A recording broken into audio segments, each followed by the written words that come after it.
Hey traders, Nick here looking at ACB, Aurora Cannabis. Not going to call it a pot stock because people will get upset. Maybe I would call it a pot stock. Cannabis stock is a little hard to say. Okay, so they reported earnings overnight, maybe this morning or last night. I think it was last night. The knee-jerk reaction was to sell the stock. They sold it down 2-3%, whatever it was. You know, I shared a note that I think it should be a long-term hold for somebody who wants to play the cannabis bet. And I underline bet because if you look at the fundamentals, this is a daily chart, so every candle is 1 day. It's about 1 year worth of data. If you look at the fundamentals, they're wacky. It probably sells at 150 times sales. Probably market cap is like 8 billion, and they like have very tiny sales here. But the excitement is over what could come.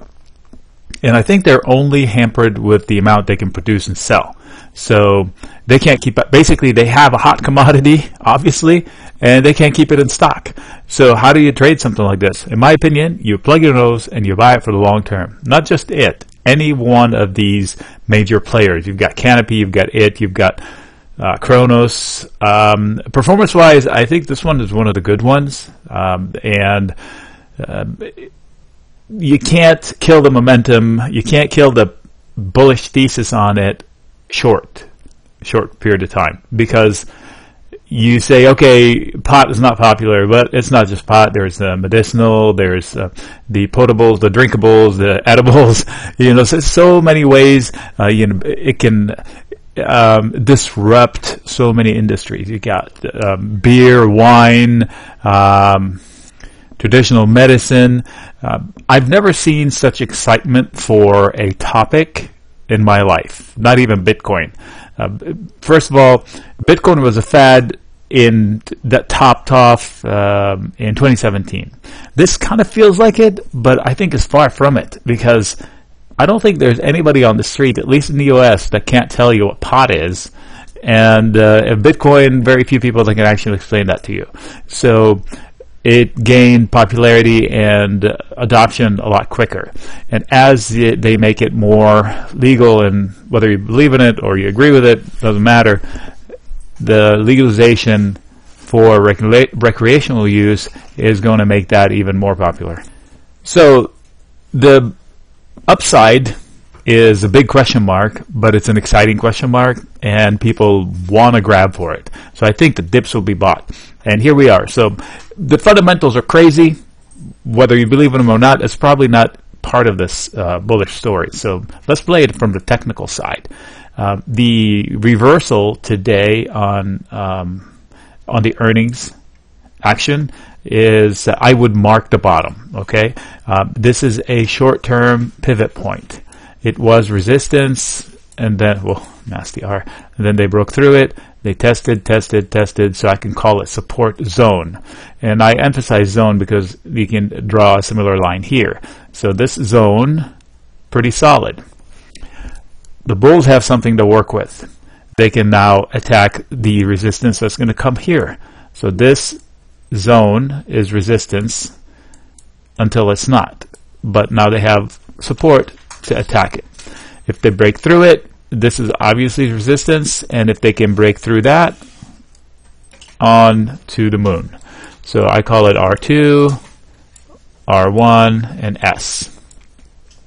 So these are the short-term plays on it. If I'm not long it and I don't want to catch the, try to grab at it when it's up 3 or 4%, maybe I wait for it to get here and fade a little bit, and then buy as soon as it breaks out from this R1. It's okay to miss a few ticks if you know you can buy higher and sell higher. That's the idea.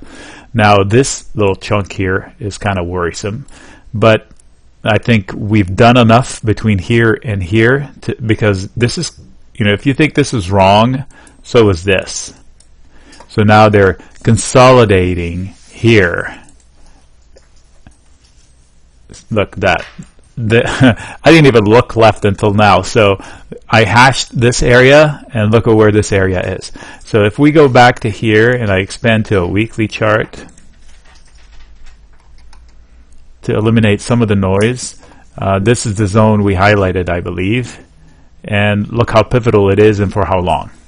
So clearly, it is in contention. Bulls and bears agree on it, so they'll fight it out. And when it's the price is above it, then it'll be support. Conversely, you can see the opportunity up. So if you believe in some sort of a 3-push rallies, let me see if I can get here. This is weekly, so every candle is 1 week. Something like this, perhaps. This was like this. Plenty of ways to slice it. Short term is probably the most exciting way to look at it. This is a daily. If you want to slice it even lower, doesn't tell me a lot more unless I'm really micromanaging my trades within the day trading. I don't mind trading daily, but I'm not a day trader. So ideally, I want to grab a move and profit from it. So in this case, if I'm long, I'm definitely staying long. And if I'm looking to get long, I should expect some resistance here. But as soon as it clears this, maybe this tick right there, 9.36. Or maybe I'll just plug my nose and go out long. If I'm using options, I don't want to use short-term options because this is something that could work out for the long term, and I want time on my side. So I go out in time. It may be a little bit more expensive, but it probably you get what you pay for. Now, if I wanted to put a stop loss, there are plenty of candles that to tell you when to get out. Like this would be one area right here for somebody that's really nervous and really short-term. A little bit lower would be another place. This would be it, 8.2, 8.3.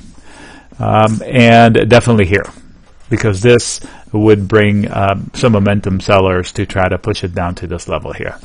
So in my opinion, if I'm long, I stay long, and if I'm looking to get long, it's not a bad idea. All right, Nick signing out.